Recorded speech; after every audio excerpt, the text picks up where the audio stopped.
वंदे मातरम। शिक्षक साथियों और शिक्षा जगत से जुड़े अन्य कर्मचारी साथियों, कार्यालय निदेशक माध्यमिक शिक्षा राजस्थान बीकानेर की तरफ से एक महत्वपूर्ण अपडेट है। ऐसे साथी जिनके बच्चे हैं वो कक्षा 10वीं या 12वीं में अध्ययनरत थे, यानी 12वीं 10वीं कर चुके हैं, और खास करके 10वीं में ऐसे बच्चे जिनके 70% या उससे अधिक अंक प्राप्त किए हैं, उन बच्चों को 11,000 रुपये की एक मुश्त छात्रवृत्ति देने का प्रावधान है हितग्राही निधि के संबंध में। तो वो क्या है और किस तरीके से फॉर्म भरे जाएंगे, सारी डिटेल्स मैं आपको दूंगा। तो यहाँ से ये जो लेटर आप देख रहे हैं माध्यमिक शिक्षा कार्यालय की तरफ से, समस्त संयुक्त निदेशक, जिला शिक्षा अधिकारी, डाइट और सीबीओ सभी को लिखा हुआ है, और इसका विषय है हितग्राही निधि अंतर्गत एक मुश्त राशि छात्रवृत्ति प्राप्त करने हेतु आवेदन आमंत्रित किया जाता है, और जिसकी अंतिम तिथि है 5/8/2024, यानी 5 अगस्त तक आप आवेदन कर सकते हैं। इसमें कौन कर सकता है? हितग्राही निधि माध्यमिक या प्रारंभिक शिक्षा राजस्थान बीकानेर के विभागीय कार्मिक जो सेवा में कार्यरत है, यानी प्रारंभिक शिक्षा या माध्यमिक शिक्षा में जो भी विभागीय कार्मिक है, और संस्कृत शिक्षा के विभाग में जो भी कार्मिक है उनको छोड़ करके। तो ये जरूर ध्यान दें कि अगर आप संस्कृत शिक्षा विभाग में तब तो आप फॉर्म नहीं भर सकते। बाकी माध्यमिक और प्रारंभिक शिक्षा के अगर कार्मिक है तो समस्त वर्ग के अधिकारी, जिसमें किसी भी तरह के अधिकारी और कर्मचारियों के पुत्र या पुत्री राजस्थान माध्यमिक शिक्षा बोर्ड। अब यहाँ विशेष आपको बार बार कमेंट करने की आवश्यकता नहीं पड़ेगी। पहली बात तो प्रारंभिक शिक्षा या माध्यमिक शिक्षा में कार्यरत कर्मचारी हो, अधिकारी हो, उनके पुत्र या पुत्री, और जिन्होंने माध्यमिक शिक्षा बोर्ड की परीक्षा में इस साल, यानी जो बोर्ड की परीक्षा समाप्त हुई है और रिजल्ट आ गया है, 10वीं कक्षा में 70% से अधिक अंक प्राप्त किए हैं, तो वो इसके पात्र होंगे, और उनको 11,000 रुपये की एक मुश्त छात्रवृत्ति है वो दी जाएगी। और ये राशि हितग्राही निधि के 2018-19 से नियमित अंशदाता होने पर दी जाएगी, यानी उनके माता पिता 2018-19 से ही नियमित रूप से उनकी हितग्राही निधि करती हो, क्योंकि इसकी हितग्राही निधि की जो स्लिप वगैरह है वो भी आपको साथ में अटैच करनी पड़ेगी। फॉर्म किस तरीके होगा वो भी मैं आपको बता दूंगा। अब इसमें लाभ किसको मिलेगा या क्या पात्रता रहेगी?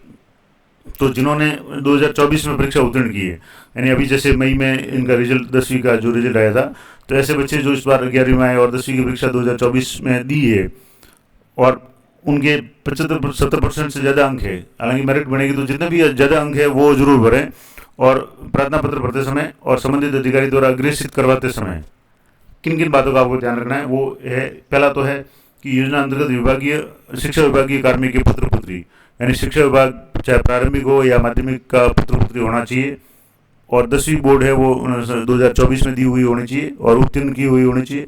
पुत्र पुत्री के कम से कम 70% या उससे अधिक अंक होने चाहिए, तो भी पात्र है।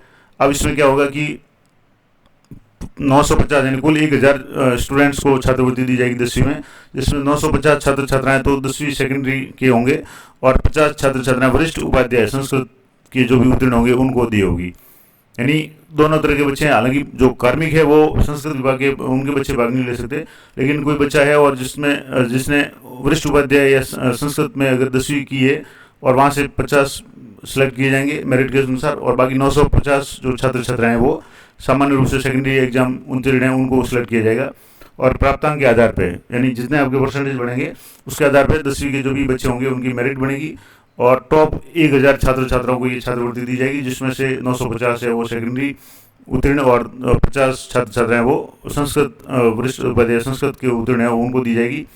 सहायता राशि तो एक निर्धारित प्रपत्र जारी किया जा रहा है, और प्रार्थना पत्र प्राप्त करने के बाद में उसी मेरिट के अनुसार उनको राशि दी जाएगी, और प्रार्थना पत्र है वो संबंधित अधिकारी से अग्रेसित करवा के भेजना होगा, यानी सीधे आपको नहीं भेजना है, अग्रेसित करवा के भेजना है। और इसके लिए सबसे इम्पोर्टेंट बात कि कर्मचारी का 2018-19 से सर्विस हो, उसकी अंशदान है हितग्राही निधि के अंशदान कटौती होनी चाहिए, और कटौती का जो शेड्यूल है और ECS की कॉपी है, मैंने गत साल भी ये वीडियो बनाया था जिसमें आपको ये लाइव करके बताया था कि किस तरीके से आप पे मैनेजर से हितग्राही निधि की शेड्यूल और ECS की कॉपी कैसे निकाल सकते हैं। तो बहुत आसान तरीका है, पे मैनेजर पर जाकर ये कर सकते हैं। अगर आवश्यकता होगी तो मैं वीडियो बना दूंगा, तो मैंने वैसे गत साल बताया हुआ इसी वीडियो में, यानी इसी वैकेंसी को गत साल जब आई थी तब बताया था। तो 18-19 से लेकर के 23-24 तक, यानी जो अभी दिसंबर गया है, उसमें उस कार्मिक के हितग्राही निधि की कटौती शेड्यूल और ECS है वो संलग्न करना अनिवार्य है।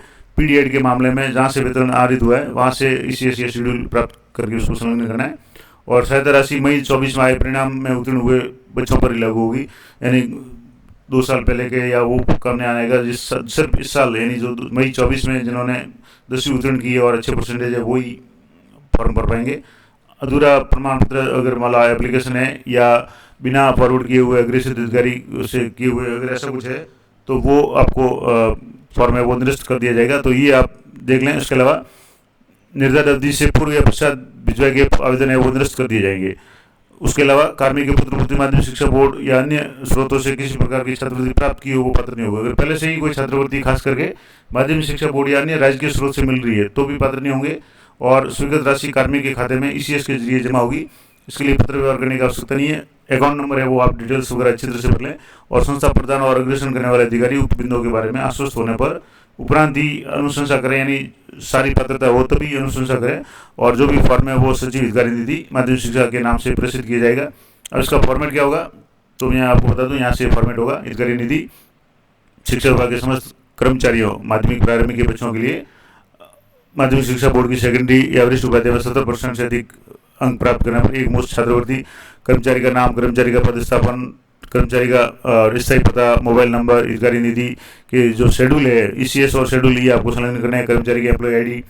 इसके अलावा छात्र छात्रा से समान पुत्र है पुत्री है या माता पिता जो भी है। इसके अलावा छात्र छात्रा जिस विद्यालय में अध्ययनरत है उसका है नाम, माध्यमिक शिक्षा बोर्ड किस साल में किया, उसकी कितने परसेंटेज बने उसकी डिटेल्स यहाँ करनी है। और कार्मिक का क्यों कार्मिक के खाते में आएगा तो कार्मिक के बैंक पासबुक की प्रमाणित कॉपी है वो भी आपको अटैच करनी है, और इस तरीके से आपको यहाँ साइन करने हैं।